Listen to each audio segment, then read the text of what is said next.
Good afternoon, ladies and gentlemen. This is Andrea, your radio announcer for the day. After waiting for so long, today we are going to hear the never been heard radio drama. This is the story of an old woman who has been threatened for her life. Will she be able to survive? Who is the person behind it? The radio drama will start in.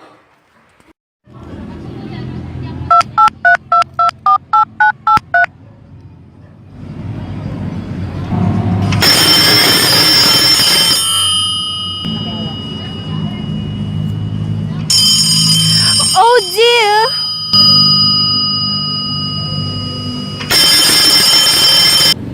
Your call, please. Operator, I've been trying to call Murray Hill 4009A for the last half hour and it's been busy. I don't see how it could be possibly busy that long. Can you try that number for me, please? Murray Hill 40098. One moment, please. I don't see how it could be busy all this time. It's my husband's office. He's working late tonight and I'm all alone here in my house. My health is very poor and I've been feeling so nervous all day. Ringing Hill 40098.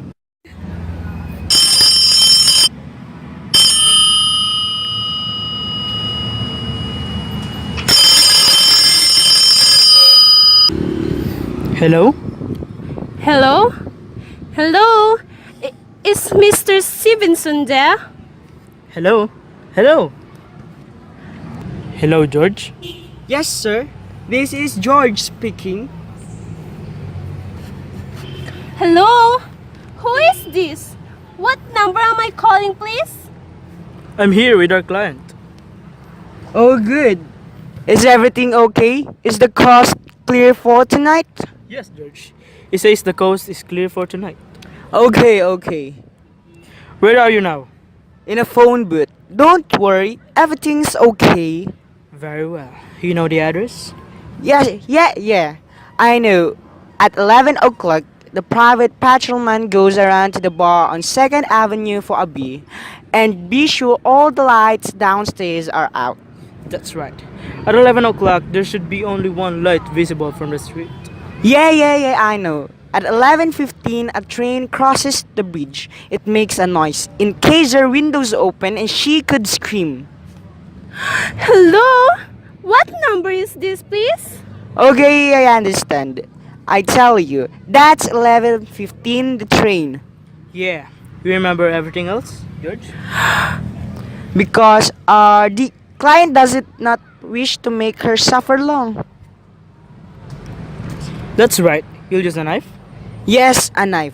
It will be okay, and afterwards I'll remove the rings and the bracelet and the jewelry in the bureau of drawer because our client wishes it to look like a simple robbery. Okay, I got it. Don't worry. Everything's okay. Oh, how awful! How unspeakably awful!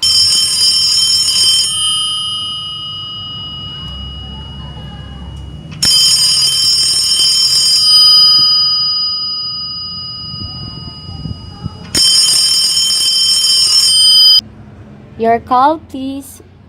Operator, I've just been cut off. I'm sorry, madam. What number you were calling? Well, I supposed to be calling Murray Hill 40098, but it wasn't. Some wires must have got crossed. I was cut into a wrong number, and I've just heard the most dreadful thing. Something about a murder and operator, you simply have to retrace that call at once. I beg your pardon, madam. I don't Oh, I knew it was a wrong number and I had no business listening. But these two men, they were cold-blooded friends and they were going to murder somebody. Some poor innocent woman who was all alone in the house near a bridge and we have to stop them. We just have got to stop them. What number you were calling, please? That doesn't matter. This was a wrong number and you dialed it for me. And we've got to find out what it was immediately. What number you were calling? Oh, why are you so stupid? Do you mean to tell me that you can't find out what the number was just now? I'll connect you with the chip operator. Oh, I think it's perfectly shameful. Now look, it was obviously a case of some little slip of the finger. I told you to try Murray Hill 40098 for me. You dialed it, but your finger must have slipped. And I was connected to some other phone, and I could hear them, but they couldn't hear me. Now, I simply fail to see why you couldn't make that same mistake again, on purpose. Why couldn't you try dial Murray Hill 40098 in the same careless sort of way? Moray Hill 40098. I will try to get it for you, madam. Well, thank you.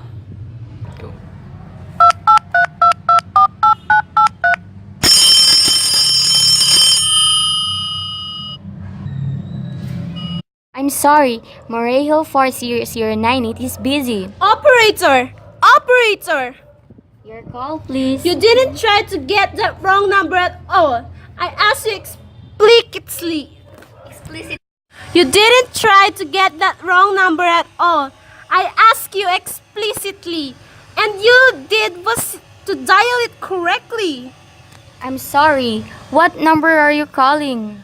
Well, can't you for at once forget what number am I calling and do something for me? Now, I want you to trace that call. It's my civic duty, and it's your civic duty to trace that call and apprehend those dangerous killers. And if you won't, I will connect you with the chip operator. well, please. Oh dear. Operator. Chief Operator, I want you to trace a call. A telephone call immediately. I don't know where it came from or who was making it, but it's absolutely necessary that it be tracked down because it was a murder that someone's planning. A terrible, cold-blooded murder of a poor, innocent woman tonight at 11:15. I see. Well, can you trace it for me? Can you track down those men? Well, I'm not certain. It depends. It depends on what. It depends on whether the call is still going on. If it's a live call, we can trace on the equipment. If it's disconnected, we can't. Disconnected? If the parties have stopped talking to each other. But of course, they must have stopped talking to each other by now, and that was at least 5 minutes ago. And they didn't sound like the type that would make a call long. Well, I could try tracing it. May I have your name, please? Mrs. Stevenson. Mrs. Albert Stevenson. But listen, And your telephone number, please? Plaza 42295. But if you go on wasting all this time, Why do you want this call traced, please? my reason? Well, for heaven's sake, isn't it obvious? I've overheard 2 men. These men sounded like killers. They're dangerous. They're going to murder this woman at 5:15 tonight, and I thought the police ought to know. Oh, for heaven, you have to dial? Can't you ring them direct? Ringing the police department. Why? It's perfectly idiotic. Well, alright. I called the police. Ridiculous. Perfectly ridiculous.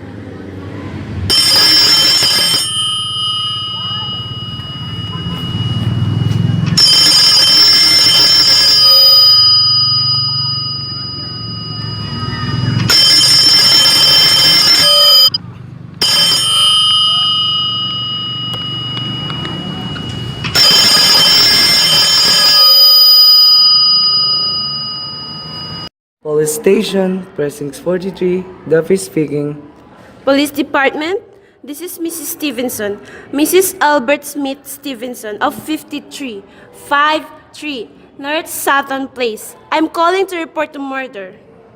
I mean, the murder hasn't been committed yet. I just overheard plans for it over the telephone, over a wrong number that the operator gave me. I've been trying to trace down the call myself, but everybody is so stupid. And I guess in the end, you're the only people who could do anything. Yes, ma'am. It was a perfectly definite murder. I heard their plans distinctly. 2 men were talking and they were going to murder some woman at 11:15 tonight. She lived in a house near a bridge. Are you listening to me? Eh, oh yes, ma'am. There was a private patrolman on the street.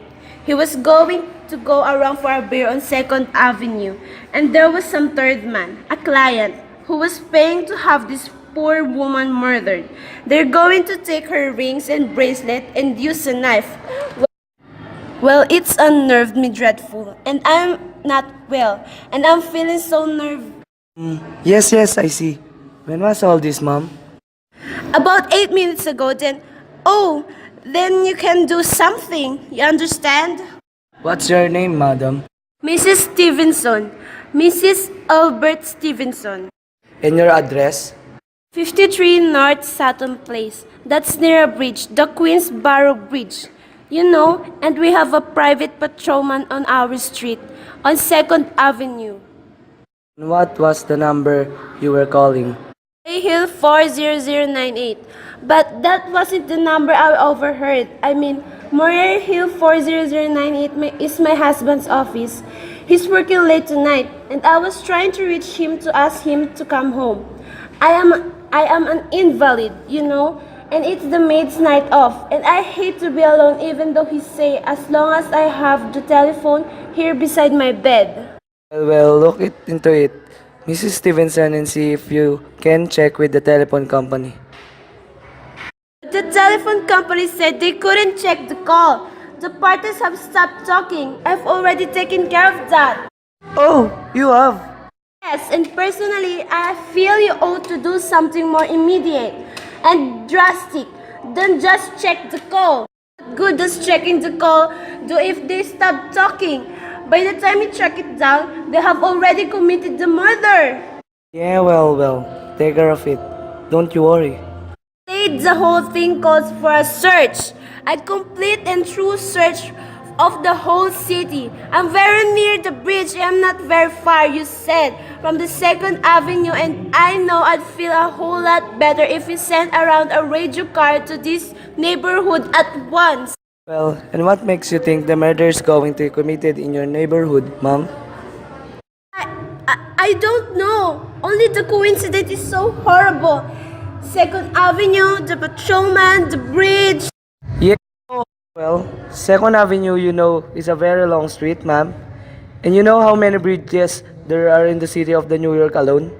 No, not to mention Brooklyn, Staten Island, and Queens and the Bronx. Know all of that. Do you know it isn't some little house on Staten Island on some little 2nd Avenue you never heard about? Do you know they're even talking about New York at all? But I heard the call on the New York City dialing system. Well, maybe it was a long distance call you overheard. So, telephones are funny things. Oh look, why don't you look at it this way? Supposing you hadn't broken in on that telephone call.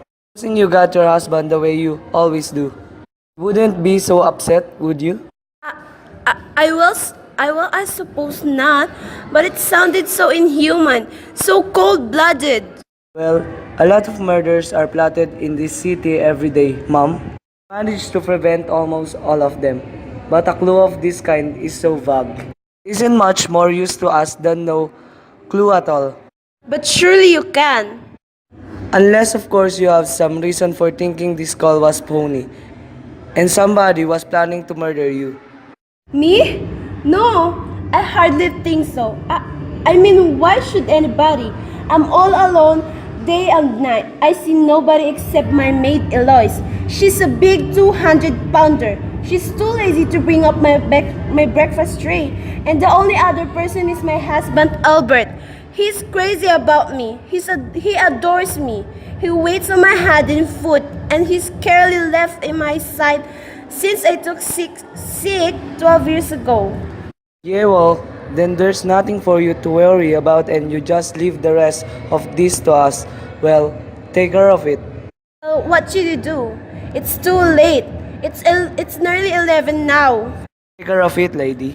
Well, will you broadcast it all over the city and send out squads and warn your radio cars to watch out, especially suspicious neighborhoods like mine? I said when take care of it now. I've got a couple other matters here on my desk that require immediate attention. So, good night, ma'am. Thank you. Oh, you idiot! Why did I hang up the phone like that? Now he'll think I'm a fool. Oh, why doesn't Albert come home? Why doesn't he?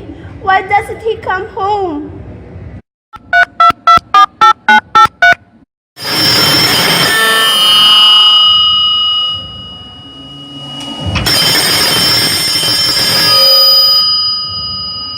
Your call, please. Sake, will you ring that Moray Hill 40098 number again? I can't think what's keeping him so long. I will try it for you. Well, try and try. I don't see why he doesn't answer it. I'm sorry. Murray Hill 70098 is busy. I will try. I can hear it. You don't have to tell me. I know it's busy. If I could only get out of this bed for a little while, if I could get a breath of fresh air, or just lean out of the window and see the street. Hello? Hello, Albert? Hello? Hello? Oh, what's the matter with this phone? Hello? Hello?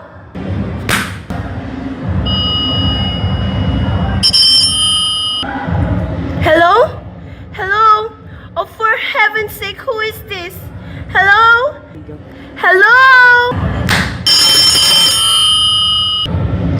Who is this trying to call me? What are they trying to do to me? Your call, please. Hello, operator? I don't know what's the matter with this phone tonight, but it's positively driving me crazy.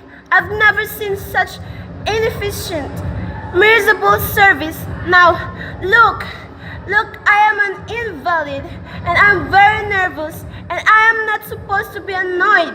But if this keeps on much longer, What seems to be the trouble, please? well, everything's wrong. I haven't had one bit of satisfaction out of one call I've made this evening. The whole world could be murdered for all you people care.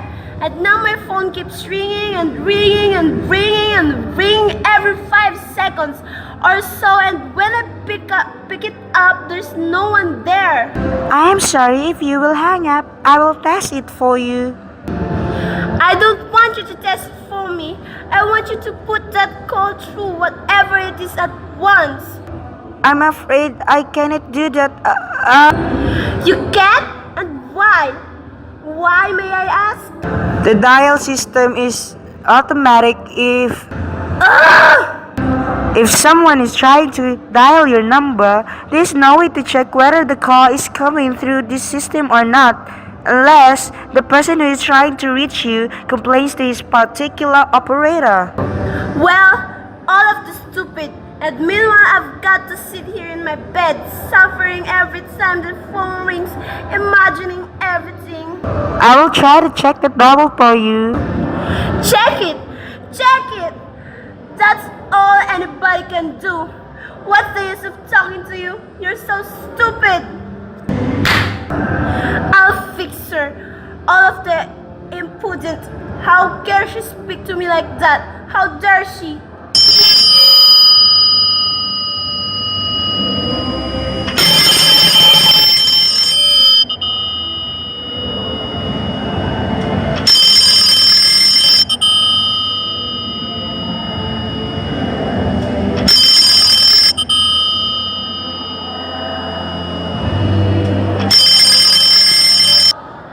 Oh, why does it take so long? Your call, please. Young woman, I don't know your name, but there are ways of finding you out, and I'm going to report you to your superiors for the most unpardonable rudeness and insolence that's ever been my privilege. Oh, give me the business office at once. You may not dial that number direct. Dial it direct? I'll do no such thing. I don't even know the number. The number is in a directory, or you may secure it by dialing information. Listen here, you. What's the use? For heaven's sake, I'm going off my mind. Hello? Hello? Stop ringing me. Do you hear? Answer me. Who is this? Do you realize you're driving me crazy? Who is calling me? What are you doing it for? Now stop it. Stop it. I say if you don't stop ringing me, I'm going to call the police. Do you hear? Hello? Hello? If Albert would come only home. Oh, let it ring. Let it go on ringing. I won't answer it. I won't answer it this time. If it goes on ringing all night, I won't answer it. I won't answer it. It stopped. Why did it stop ringing all of a sudden? What time is it? Where is my clock? Where is it? 5 to 11? They've decided something. They sure I'm home. They've heard my voice answering. That's why they've been ringing.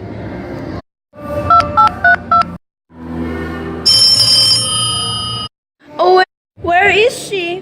Why doesn't she answering? Your call, please. Where were you just now? Why didn't you answer? Give me the police department. I'm sorry. The line is busy. I will call you when. Busy? That is possible. The police department can't be busy. There must be other lines available. The line is busy. I will try to get them for you later. No, I've got to speak to them now. It may be too late. I've got to talk to someone. Number do you want to speak to?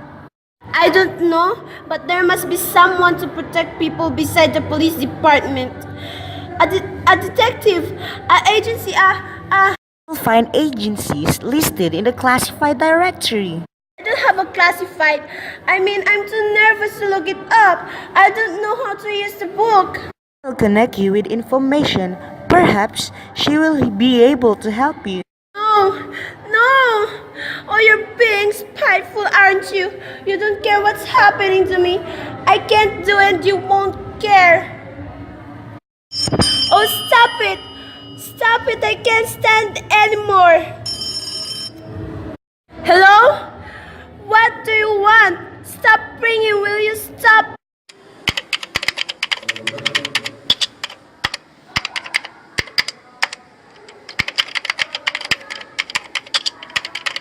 Hello? Is this Plaza 32099? Yes, this is Plaza 32099. This is Western Union. I have a telegram here for Mrs. Albert Stevenson. Is there anyone there to receive the message? I'm Mrs. Stevenson. Telegram is as follows. Mrs. Albert Stevenson, 53 North Sutton Place, New York City. New York, darling, terribly sorry. Try to get you for last hour, but line busy. Leaving for Boston 11 p.m. tonight on urgent business. Back tomorrow afternoon. Keep happy. Love, signed, Albert. Oh no! Wish us to deliver a copy of the message? Oh no, thank you. Madam, good night. Night. Oh, no, I don't believe it. He couldn't do it. He couldn't do it. Nobody knows I'll be all alone. It's some trick. It's some trick. I know it.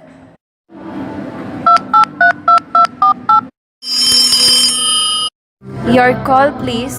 Operator, try that number. Moray Hill 40098 for me. Just once more, please. Ringing Murray Hill 40098.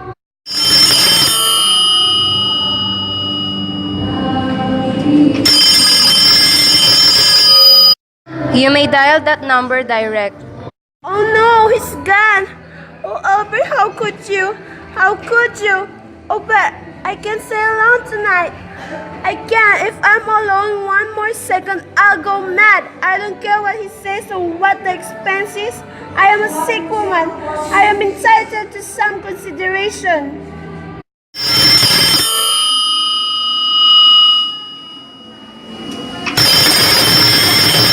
Information, may I help you? Want the telephone number of Hensley Hospital? The hospital? Do you have the street address? No, it's somewhere in 70s. It's a very small private and exclusive hospital where I had my appendix out 2 years ago. Henchley. Henchley. Moment, please. Miss Harry, and please, what is the time? You may find out the time by dialing Meridian 71212. For heaven's sake, I have no time to be dialing. Number of Henchley Hospital is Butterfield 89970.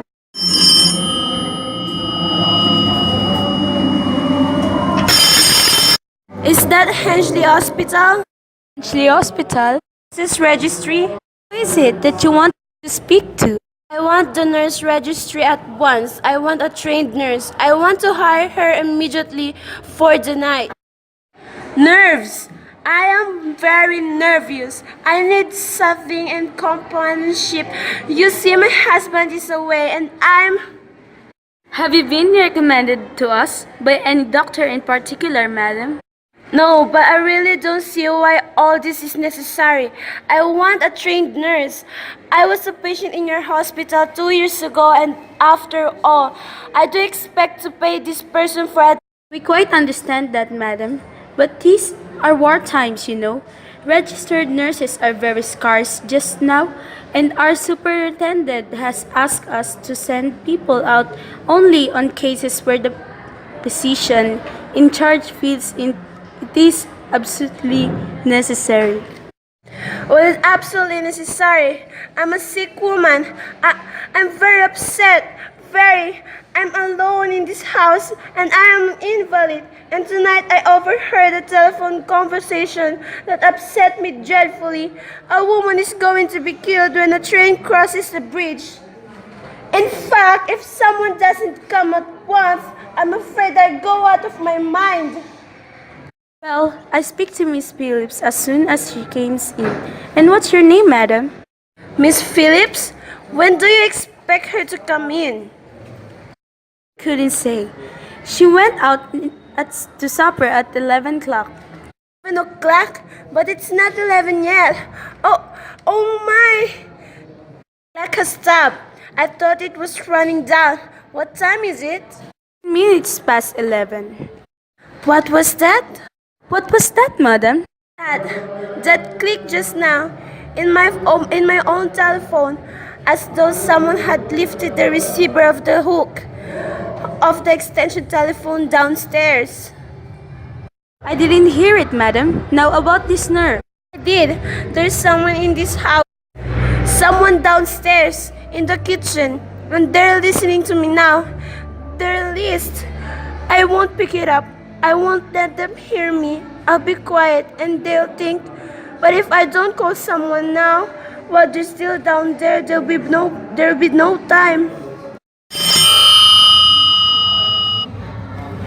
I've got to get that operator. Your call, please. Operator! I'm desperate. Trouble, I'm sorry, I cannot hear you. Please speak louder. Don't dare speak louder. There's someone listening. Can you hear me now? Sorry. You've got to hear me, please. Please, you've got to help me. There's someone in this house. Someone who's going to murder me. And you've got to get in touch with the... There it is. Did you hear it? He's put it down. The extension of phone is coming up the stairs. Give me the police department. One moment, please. I will connect you. Okay, hurry. I can hear them. Oh, please, no, God, hurry.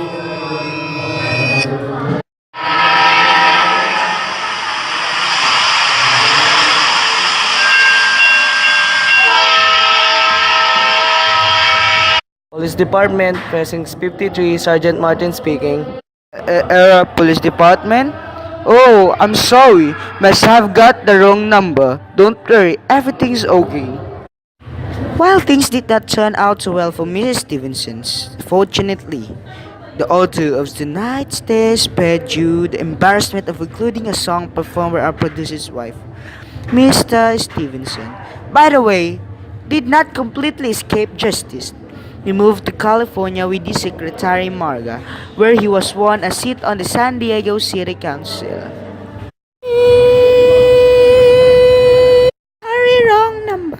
Was originally produced and broadcast live by Columbia Broadcasting on May 25, 1943, starring the legendary actress of the Legitimate Theater, Miss Agnes Moorehead.